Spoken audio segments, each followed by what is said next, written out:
Yeah, but I just want to say thank you for all the live streams. I think they're really, really great. I listen to them all the time. Yeah, with pleasure.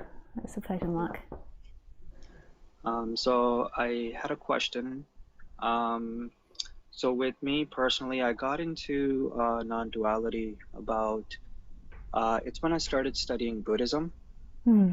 And just to touch up on the last person that was talking about where the person is located, Hmm. so I actually did that meditation, the self-inquiry meditation, and it was so funny, Lisa, because the very first time I did it, within when I was trying to locate where the person is located, within like 20 minutes, literally my awareness, which it was more focused like from behind the eyes. So I thought I was the person looking from the eyes, and it was heavily concentrated. But after the awareness, it suddenly went from behind my eyes, and it's like it relocated to the point where now I have a aerial view of my my head almost, you Hmm. know? What, so you're looking Yeah. from outside your body? Yeah, so like exactly. So it literally it literally shifted. Like I could see it going like zoop, and it Yeah, went from the yeah, eyes to the top of the head. I was like, whoa. yeah. Yeah, Yeah. this happened to a teacher of mine. I won't say their name because they might not want me to talk about it. But a teacher of mine had this as well. They were walking down the street and they were doing the practice and questioning awareness, and the awareness popped out from their eyes and started looking at them from the side. And Wow. that's what they call an awakening. But they also called it, like, I've never had an experience like that. My awakening experiences were different. But it was like an experience which proved to him that awareness isn't something that's located in the body and dependent on the Oh body. dear God. And it's so direct too. It's such a direct experience, you can't even deny it, you know? Mm. Mm. Yeah. But he did find And that the awareness went yeah, back into the body. So that was a more of an experience that happened, which totally made it so clear that awareness wasn't dependent on the body. But it did eventually go back into the body, because I can imagine it'd be quite hard to live from looking from outside the body. to be quite honest, like mine, like these, that might be like an epiphany, but to be honest, mine never did, because it's more so that you were sort of like forcing it to be behind the eyes, but it mine always just stayed because that's just the way it was, you know? Hmm. Yeah. So I don't know about calling that an awakening, because I have talking to certain people and they say that that is a common experience, but like they say, like having an awakening is like catching an ox, and that experience, I've been told that it's just seeing a few hairs off the ox's tail, you know? So Yeah, yeah, so I don't know to call it like that. I'm not sure. Yeah.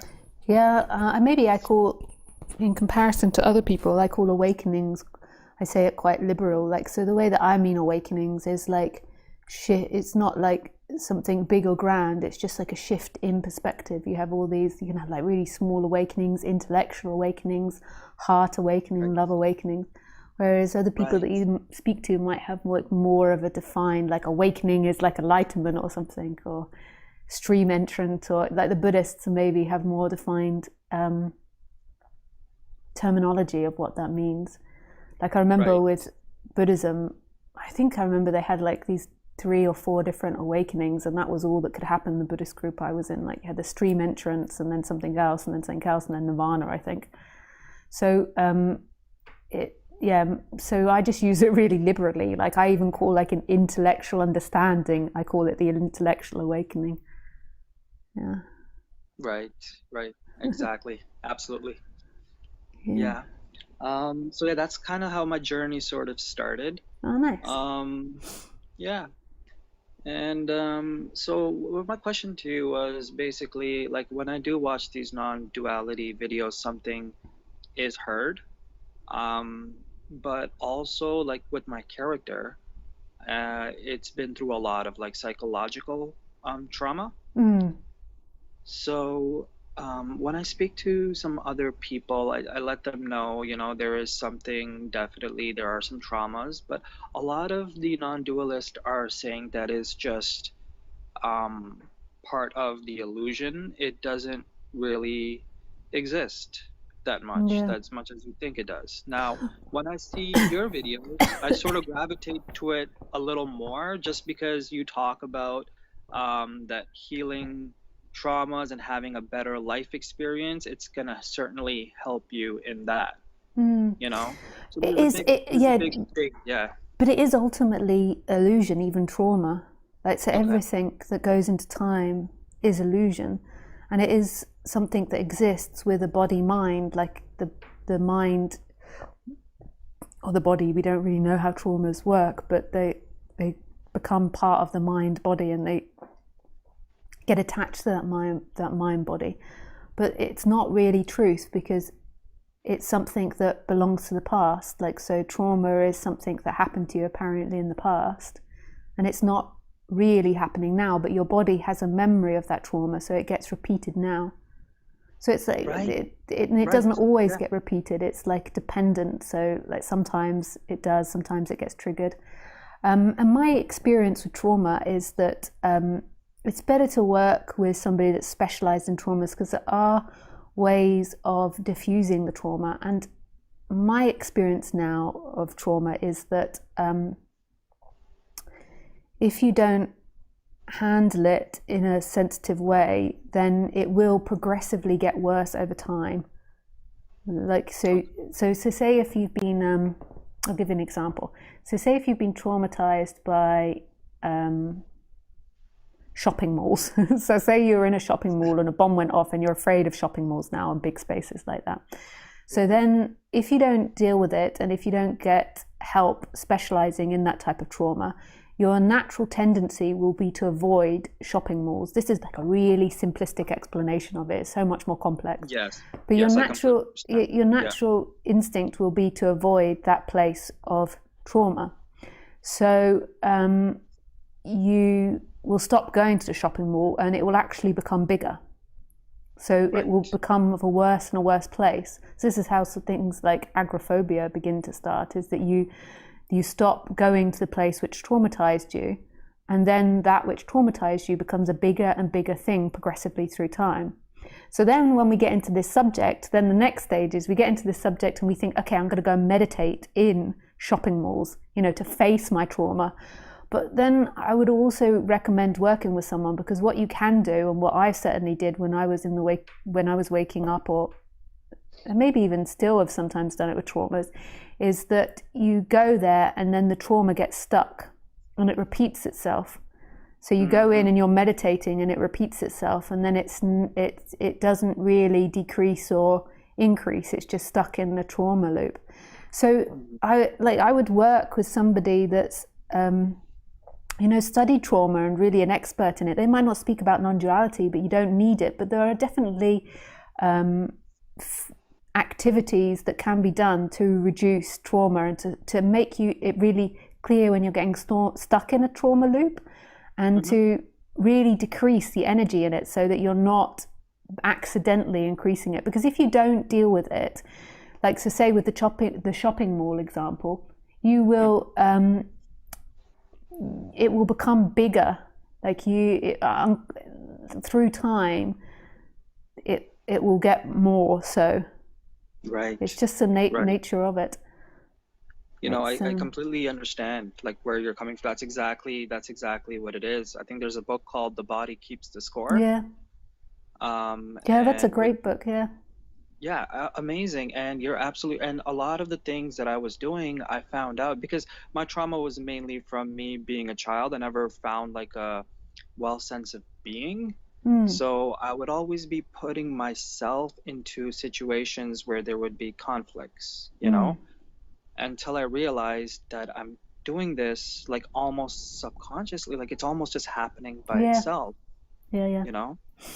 And then So, it kind of like yeah. reanimates it. So your brain is creating stronger neural pathways of that trauma. So this is why it's really good to work with someone, because often we're very unconscious of it, and it's very, very deep. Like and we yeah, we don't really understand how it works. So there can be people that would avoid shopping malls, or there can be people that will go to the shopping malls and keep getting re-traumatized. That's also very common, especially in relationship Yes. issues, that Yes. you get traumatized by a particular relationship, and then you keep going back to that relationship because there's some part of you that's unconsciously wants it to heal. And there's also some part Absolutely. of you that feels like you deserve it in some way. And it's very unconscious. And this is the problem where non-duality and trauma work clash Okay. sometimes, because there is also the point where, like when I was speaking with the last person, where it's also, there is a freedom that is beyond all of this.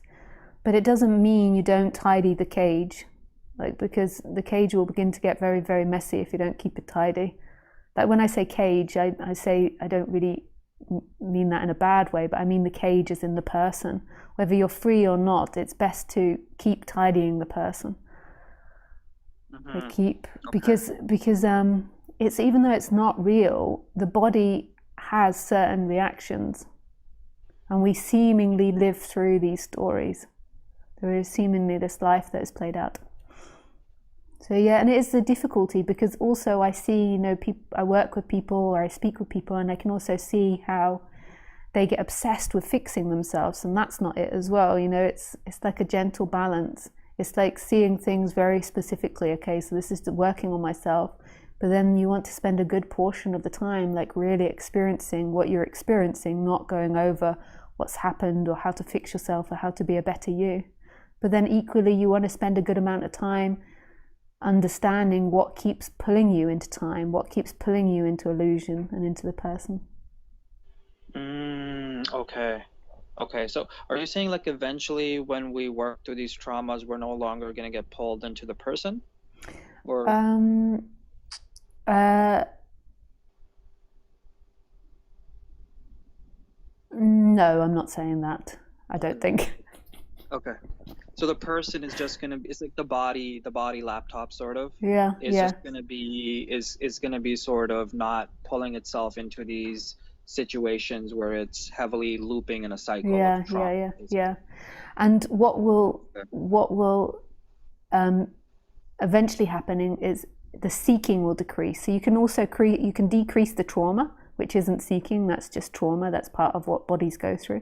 And then the seeking that attaches to that trauma will decrease as well.